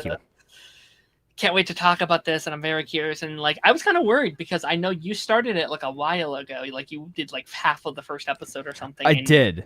And you said you And- didn't like it that much then. And I was like, oh, I- no, it was- no. So here's the thing. I don't know what was going on at the time. Like I was watching it and I was like, I just can't get into it. It's slow, whatever. I'm like, I'll come back later. Like I guess I just wasn't in the mood to watch it at that point. Fair enough. And then Yeah. before I started watching it, you were like, hey, actually watch the finale for the original show again.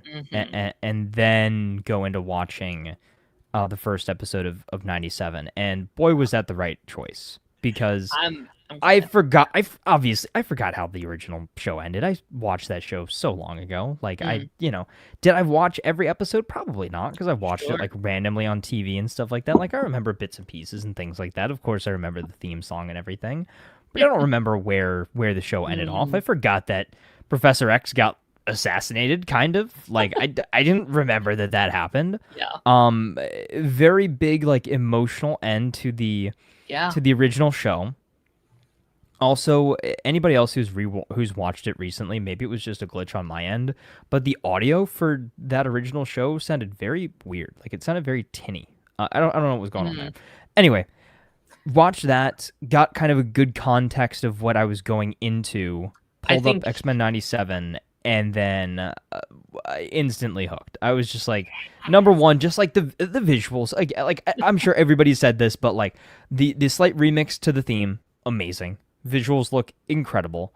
It feels just like the original show, but just how you like. Basically, it's what you remember the original show looking like as a kid. Sure. But now it actually does look that good. So we kind of like spend that first episode kind of picking back up like where all the characters are. I think it's a year time jump since Professor X's assassination. Like he gets taken to some random alien planet, but he's like gone for all intents and purposes. And kind of the X-Men are left to pick up the pieces. You've got, of course, your big story going on with Cyclops and Jean Grey. They're having a kid, and thinking about potentially leaving the team and everything like that. You've got a smaller story with this kid who gets kidnapped, and there's stuff with a Sentinel and all of that. Like, yeah, so it's a very fun kind of like first episode, kind of again reintroduce you to the team, see where everybody's at, give you a nice big like action set piece and everything. And then kind of the big cliffhanger at the end of that first episode is Magneto's back, and it seems like in Charles Xavier's will was to have Magneto come in and continue his work with the X-Men and, pursuing mutant equality and all of that, which was a big bombshell. That was not expected at all. Did you know that going into the show that he would be leading our team? No, I didn't know that Magneto was going to be a big part of it, which is great. Dude, I love Magneto. That was the whole pitch. Like when it was first announced, it was like, in the show, Magneto will be leading the X-Men. It's like, what? No, what does that mean? And like, how does that work? And it's such a good way to like collapse that final episode, having the theme. Like I think that episode title is "To Me, My X-Men," and obviously you have the big moment of Cyclops and like landing and like reclaiming that term from Charles of like "To me, my X-Men," which is that whole sequence is fucking. Oh yeah, they're just like aura farming the whole time. And then you have like the switch of it of like "To me," as in like a will, my X-Men. Yeah. It's such a perfect ending to the first episode. It's like, holy shit. Yeah. Holy crap, that's crazy. I also think this like the first episode is so good for just kind of like getting you back into like the groove of things. Like, like I tell people, I don't think you necessarily need to have seen that original show because I think not at all. Good enough job. But I am glad you did watch the final episode because I do think the one thing you should know is just like the context of like where's Charles? Yeah. Well, I think that was part of my thing too when I watched it that first time. I was like, what the heck is even going on? Like I was like, there's so much stuff. It was like it felt so random. Like it didn't feel It just obviously it felt like you were jumping into a story that was already in progress. It felt like I opened a book on page 173 out of like 500. So it didn't make much sense. Okay. So I'm very glad that we had you do that. Also, I also think pretty much short car. I also think like that final episode is also a good like, hey, if you haven't seen any episode of the original show, that one's not bad either. Like it, No, it it's kinda good. goes through like Charles's and Magneto's main thing, and like you even end the episode with him going through every member. Yeah, of and like being like, X-Men. oh, I'm proud of you and this and that. It was Yeah. like cartoon, like this cartoon from the '90s is making me cry. Like, what the heck's going on here, man? And they got canceled. Like that wasn't supposed to be the end. They were just like, well, it's over, I guess. And people And had to what? They wait. weren't selling enough toys. Possible. I don't know. Like like I think that's a pretty decent ending for what they had. It's a very bittersweet ending, but also Yeah. like it's No, I think as it worked. a I think it kid, worked. Yeah, it's crazy. And so coming back 20 years later, I know like Kevin Feige, when they had to pitch it to Kevin Feige, they were like, okay, you have to keep most of the cast members. You have to reach out to all of them, see if they'll come back. And you have So to how much of the original cast is back? Like, I couldn't necessarily pinpoint if there were any differences. Like, everybody sounds pretty. Everyone came back, from my understanding, except for the Jubilee actress. And And well, and her the design's a little different too. Even Remy's actress or actor, I should say, Gambit's actor as well. Yeah. Okay. Okay. But I will say, keep an ear out. They both make appearances in the show. They were too old. Oh. Their voices changed too much. They Oh, still I see. implemented them into the show itself. So. Oh, cool. And Cool. We can get into that as we go through the season. Yeah. I don't think they appeared yet, but Yeah, and I pretty much know nothing about the show. I think there's one thing. I know. Okay. But I'm not gonna say it. But I just gotta wait. Once it does or doesn't happen, then I'll say that if I knew it or not. But also whether I know it or not doesn't mean that it won't surprise me if and when it happens. Apparently, Cyclops also is a new actor. I was not aware. Okay. Of that. I did not know he passed away. So rest in peace. Okay. But yeah, no, But I they think they all sound very, very good, very close. fantastic. Yeah. Yeah. I think the only one that like ever bothered me whatsoever, I think like Beast is like slightly different, but again, it's been 20 years. Like their voices are going to shift and sound Yes. different. Yeah. Like I think the ones that don't sound different are insane. Like Wolverine sounds exactly. Well, it's kind of funny. It almost throws me off that it's not Steve Bloom as Wolverine. Sure. Is that Evolution? Yeah, or like he and also Wolverine in the X-Men. Wolverine and the X-Men. Gotcha. Yeah, but he voiced him in a lot of things though. Steve Bloom is fantastic. Yeah. One of my favorite parts about this pilot as well. Pilot, I guess you can say, whatever. Mhm. And the show as a whole, and you'll see this as we kind of go through the season. One of their main priorities was making sure people knew how cool Cyclops is. That's one. I will say he is actually pretty dope in this one. He's What does he do? fucking awesome. What does he do in that warehouse where Dude. where it's like, oh no, you knocked my visor off. Whatever will I do? Don't do it. Psych. Just Yeah, When no, he, I'm like, did he just like murder these guys? What the heck? the way he And the whole moves building just like too, exploded. The way he like will like move himself around with his visors. He's going from here to here. He's ducking. He's moving along, and then of course him diving out of the airplane and making himself Yes. fly. Fucking. I was like, so how is he good. gonna? I thought for a second there, I was like, oh, he's like prepared for anything. He's got like a wingsuit or something like that. Nope. He doesn't need a wingsuit. It's so cool. It's such a also like I think this episode is such a good pitch if you don't even like X-Men. Just be like, hold on, Mhm. watch this scene just Yeah. like real quick. Well, for anybody who's like going into like even if you go into Doomsday or something like that, and you're like, oh, I mean, like Cyclops is kind of a poser or whatever. Like I didn't like him in the movies or whatever. Just watch this, and you're just completely change your mind on Cyclops. Like he's actually cool.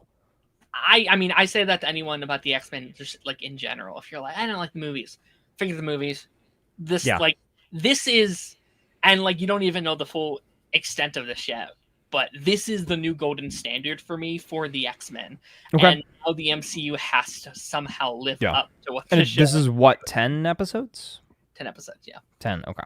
And then 2 and 3 are already coming, so we'll have at least 30 by the end of the run or whatever. Nice. But speaking of 2, is there anything more to talk on episode 1 before we move into number 2? Yeah, I think like episode 1 is pretty straightforward. Obviously, Roberto is introduced in this first episode. It's not in episode 2. Did you like Roberto? Were you a fan? Oh, I mean, I thought he was interesting. Like he didn't seem like a character that I would need around more. I feel like he's like, oh, one episode character, cool. Like maybe he'll come back, maybe he won't. Yeah.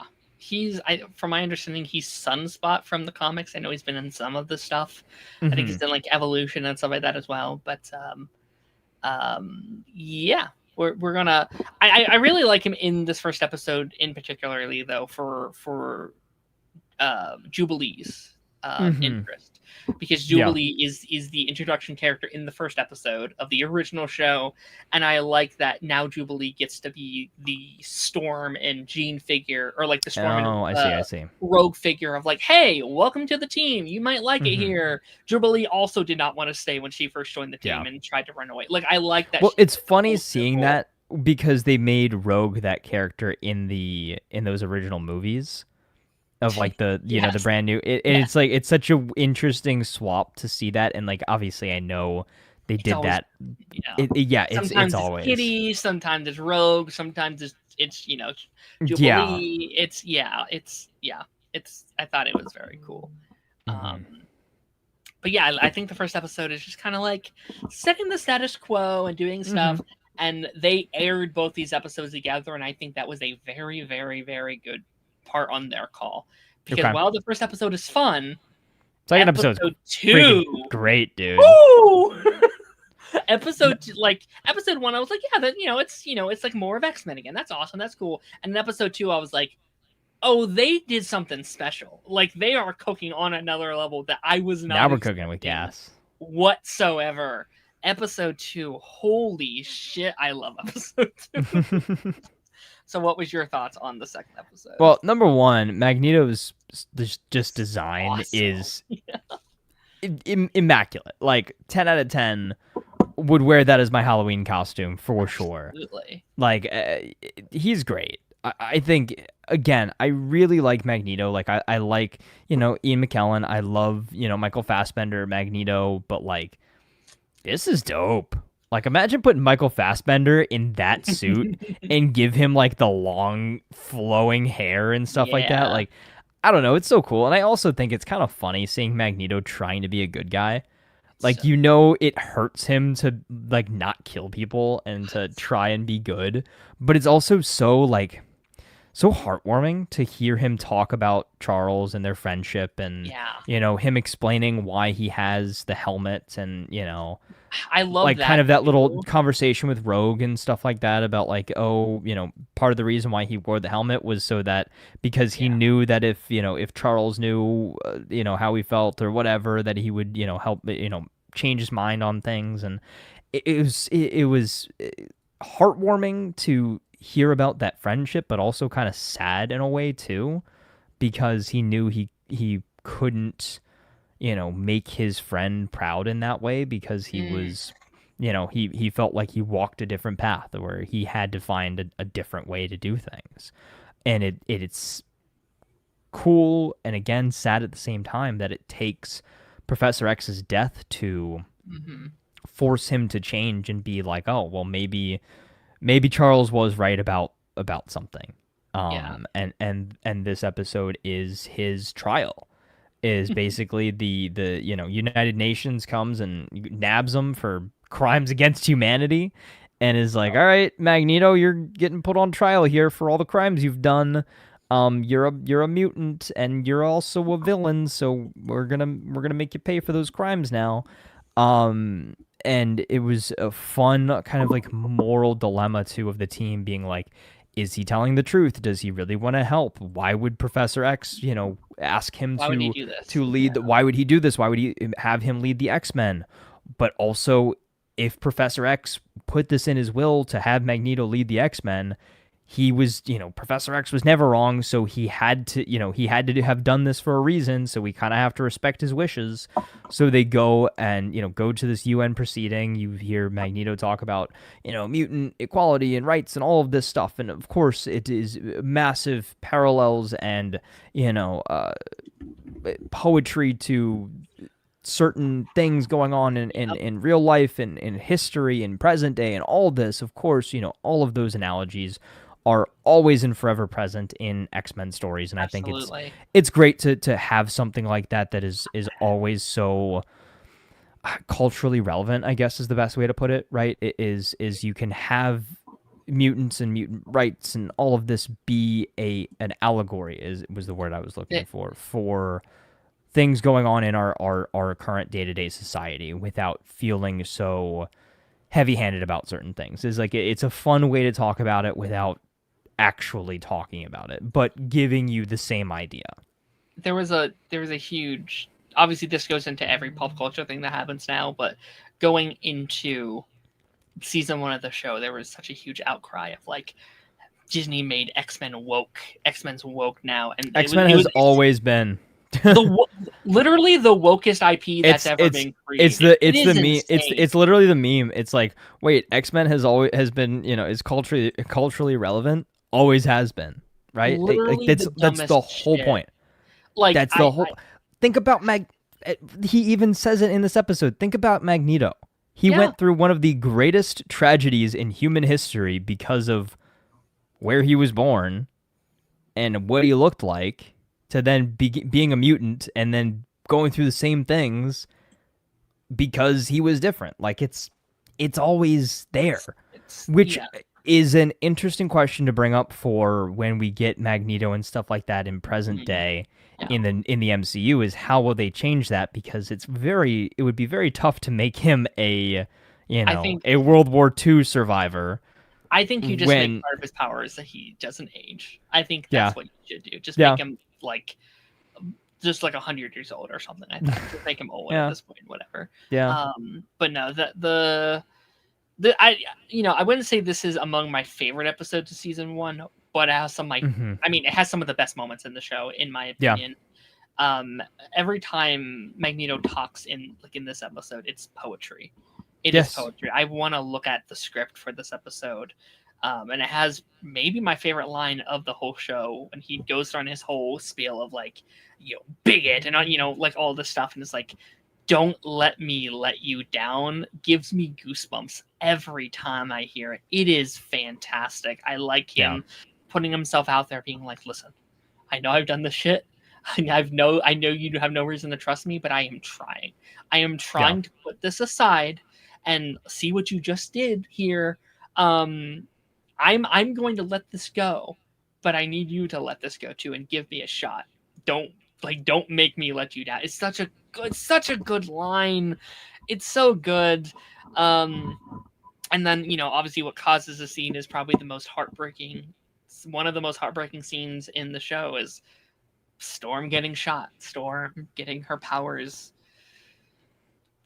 Happening what happened to Storm this episode is heartbreaking. Her being like, I can't feel it. I don't feel the wind beneath my fingers. It's her actress, and she sacrificed herself for Magneto of all people. It's so good.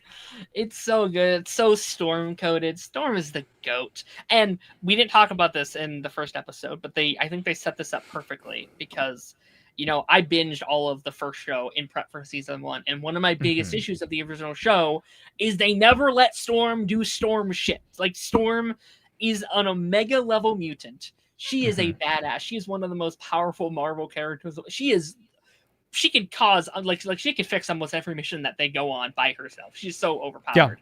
And episode 1 really let it show. They were like, oh yeah, we didn't get enough of Storm. Well, let's show you what she can do. And she just destroys all the Sentinels, and she turns the sand into glass, and she does all this shit, and she's so good. And so when that happens in episode 2, when the thing that happens, it's gut punch. It's a big moment of just like, holy shit, this has stakes. This world has consequences for what it's doing. It's fantastic.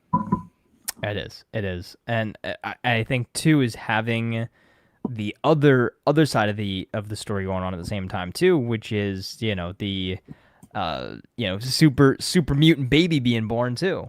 I think that makes it just another he's coming. Who? Apocalypse? No, the baby. No, get in the car.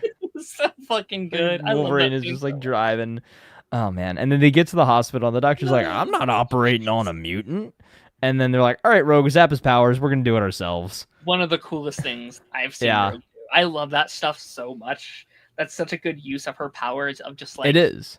Well, you it's know, interesting. Like Rogue is so powerful in this. It's like I forget how much they nerfed her in those movies, and like how powerful yeah. of a character she actually is. It's like, oh yeah, she could fly, she could do this, she could do that, and it's like, oh yeah, like Well, Rogue she- is actually really cool. I don't know how much of that original show that you watched, but one of the bigger episodes for Rogue is her flashback when they show that she permanently has Captain Marvel's powers. Like Captain Marvel in canon is in a coma still because Rogue absorbed all of her powers and stuff like that. Like she's full, like she has Captain Marvel and then other stuff on top of that still. Yeah. So she's OP as fuck. And yeah, the movies have never even got close to showing her level of range as a character. Like it is just and you know, maybe we will here. We'll see. Nice. Well, see. they do, and then again too, it threw me off. But again, I have to remember this is a different thing. Is that like history with her and Magneto? Like, what the heck's going on there? I was going to ask about that. And yeah. Magneto kind of like neutralizing her powers to like of absorption, I guess, like some sort of like reverse reverse magnetism or something that he's pulling. So like, what's going on there? And then that's making your boy Gambit a little jelly.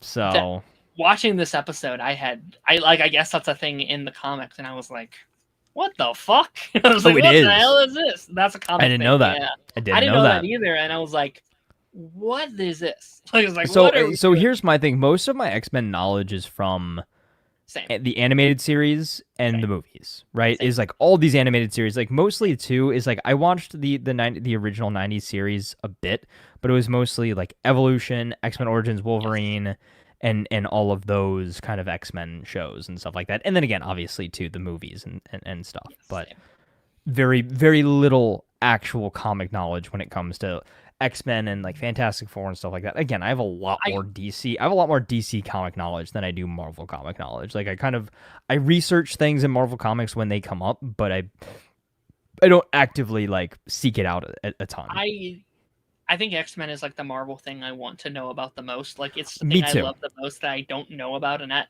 hurts me, but also makes this show fun because I get to be like, yes. Okay. Like I mean, right. I know of big things that happen in the comics and stuff like that, but also too, where are we with the Phoenix story? Like, did that happen in the original? Season 3 is all about doing Phoenix, so she's gone through Phoenix and Dark Phoenix at this point. Okay. But I'll say they dabble in it a little bit this season, like well, like that. Yeah. Well, I told you is after I finished, I guess I did also see the cliffhanger of 2. I did start the beginning of 3. I will say that I didn't get more than like a minute or so in, but I needed to kind of know like what the heck was going on here. So that I did start it. I'm excited to watch 3 and 4 for next week. An insane cliffhanger. Absolutely insane. Like, wait, you just had the baby. There's Jean right there. There's Jean right there. What the heck is going on? What are we doing here?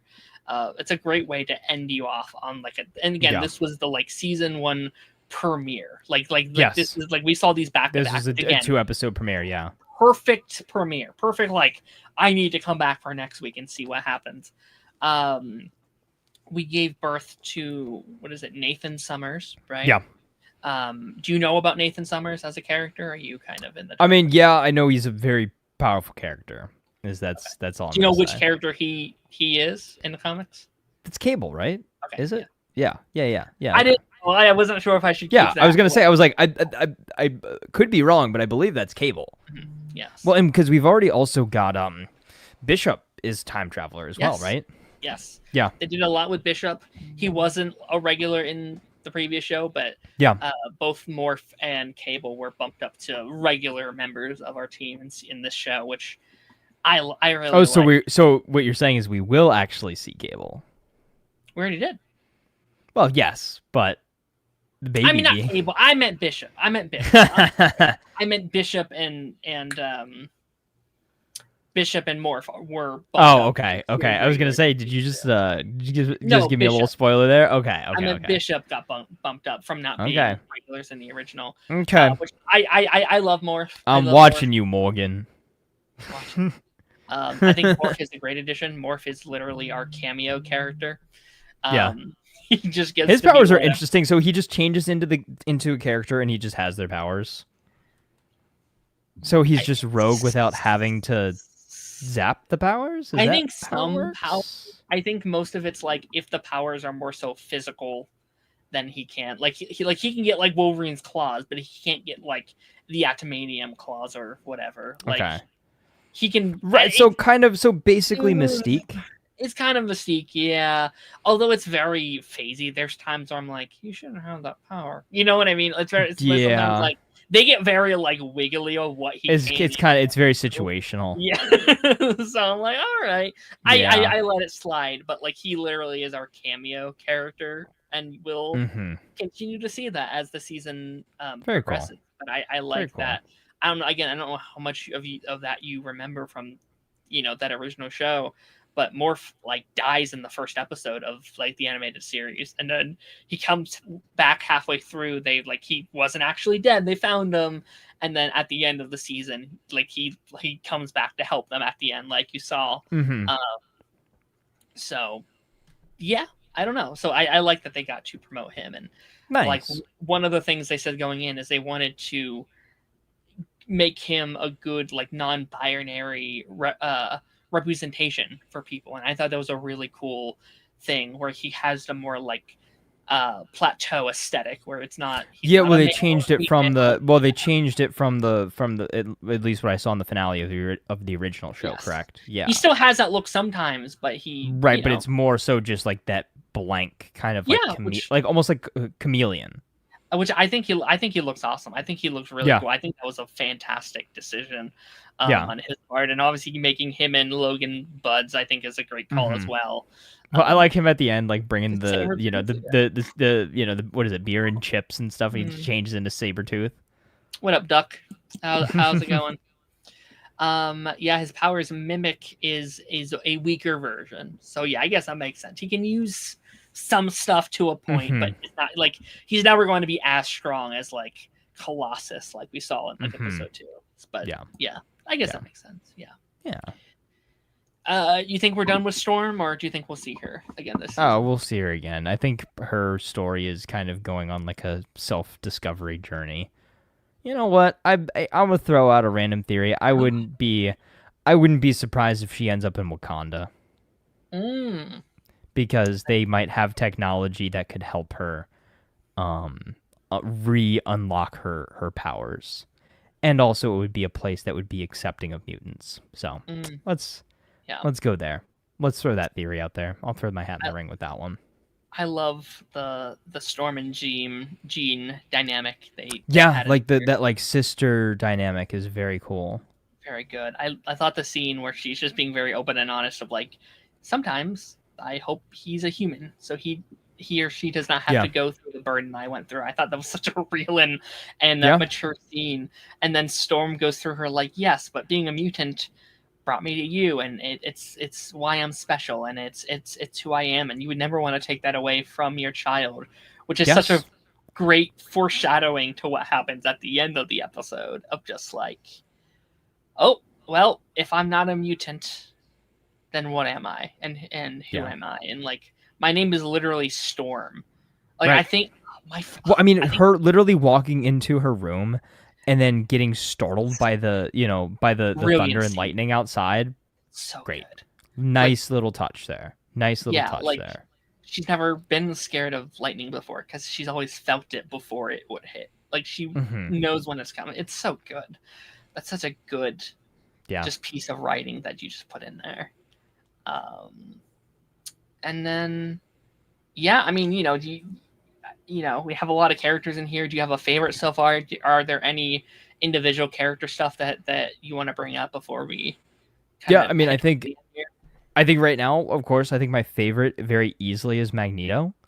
Yeah. I think my most intriguing character is Rogue. And I think the honorable mention secret MVP has got to be Cyclops. I think those are my top 3 right now. But everybody's been great so far. Everybody's been really good so far. What do you think about them wanting to leave? It makes sense. It makes sense, but they're never gonna leave. you just can't. Like, once an I mean, X-Men, they're- always an X-Men. They're not gonna They leave have unless they plans, die. right? Like at the end of episode 2, they're like, "Well, I guess if Charles trusts you, They're not gonna. maybe they'll be especially gone after by the- next of the end of next episode." You don't know. Nah, I You don't don't. I don't think they will. Start Especially saying with this goodbye, like weird, Tazz. especially with this random like Jean Grey clone or whatever the heck she is. So They're also down a Storm, right? they are So- down a storm. Storm would have been my like in that moment before Magneto shows up to be like, "I am here." My vote would have been Storm to take up the mantle as leader. Yeah, yeah. I actually think she's the only one, probably like not Logan, not Jubilee. Yeah, well, it is also Rogue is interesting too hot-headed. seeing a Wolverine that's just like not Hugh Jackman, and he's just kind of there. Like he does some stuff, but he's not. He's a supporting character. Yeah, Yeah, it's I think so it's good. weird. I think it's. Yes. I won't spoil things to come, but I think letting him have the backseat and letting Cyclops step up Mm-hmm. was the greatest thing this show could have done. I think that Yeah. was very Yeah, important. because I mean, with X-Men, technically the main character or characters should be Cyclops and Jean Grey.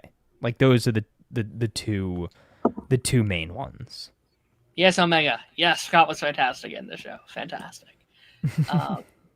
But don't fear. There's still some very, very good Wolverine stuff incoming. Some great scenes, some great moments, stuff. Yeah, I think that's it for now. I think I had a lot of more theories the first time I watched it, but I can't fully dive into it this time just because Mhm. I know what's coming. I know something you don't know. I know a lot of things you don't know. So yeah, that's Ooh. very exciting. I'm excited for you to dive into the season. Yeah. I think next week we will be tackling episodes 3 and 4. Mm-hmm. 3 is very good. I will say 4 is my least favorite of the season, Ooh. but that's just because the bar was set in the show. Okay. So not that it's a bad episode, it just is your least favorite. It's one of the. I'll say this. It's one of the weirdest templated episodes I've ever seen in my life. So Okay. you'll see what that means when you see it. You'll get what I'm talking about once you like. Oh, okay, that's what he meant by that. Okay. But yeah, I think we're gonna be wrapping this up here. Obviously, I have another show we have to go ahead at like 10:30. So That's we're okay. Gonna, That's okay. We're That gonna works wrap out. this up. Yes. Tazz, do you have anything you're working on? Anything you got going on in the furnace? No, I mean, Down again, the pipeline? same thing. Yeah, anything down the pipeline. Same as it always is. I've been just very slowly chipping away at getting some stuff together for some videos that I want to post. We'll get some stuff up sooner rather than later. Again, it's just been such a busy season for me. I've been very glad to be able to at least come on here every week and talk whatever's going on. It's a good outlet, and it without having to actually sit down and think and put together any videos of my own. But they'll be coming. They'll be coming once the schedule kind of dissipates a little bit. The summer season's going to be a lot slower for me because just in my line of work, people kind of go out of town, and that means less work for me. So More walking around, less need for exercise. yeah, just a lot of vacations, a lot of people so it'll be a little bit of a slower season for me, which then means I can take a lot more of that extra free time and devote it towards the content creation process. So yeah. Well, amazing. Well, go check his stuff out. And then we'll be back next week with what is the season finale of The Boys. So we'll have a pretty decent conversation on that. X-Men 97. Is that it for us? Is it just X-Men 97 for you? Yeah, I think so. No. And then The Mandalorian. Oh yeah, if I get to go see it this weekend, I'm gonna try my best. I've got potential Mandalorian. I've got a lot of stuff going on later this week, but if I can get out there and see it Sunday, that's maybe my plan. Okay. Go Sunday and see it. Keep reminding me, keep hounding me. Send me messages on Twitter, and then everybody here in chat as well. Direct message me on Twitter, on Instagram. Bug me, tell me to go see The Mandalorian, so we can talk about it next week. Either Mandalorian next week or the following week. We will see how that goes. And then the following week as well is Spider Noir. Yeah. Spider Noir is coming. Anything else? Pipeline will be a day late this week, but we are going to be talking about Obsession on Friday. By the way, I saw it today. Fantastic movie. Obsession is just brilliant. Loved it a lot. You did see it? I saw it today. Yeah, Oh, nice. I want to see it. I didn't get a chance to. I will say, and I already messaged our chat about this, but Superman Mhm. Lois did not know what they had with Indy. She is. It seems like it. It seems like she was like a hidden gem, and she might be like the next big like horror star. If Possibly. she's not nominated for an Oscar this year, they will have let her down because Yeah. I don't see a performance this year beating hers. She does a brilliant job. But yeah, no, we'll be back. Pipeline Friday. Kingdom Hearts finale will be out on Wednesday, and obviously we're prepping for whatever the second game is, and then as we pair up for Kingdom Hearts 2 as well over these next couple months. So all that stuff. Thanks y'all for watching. It's been great. And yeah, without further ado, I will catch y'all on the flip side.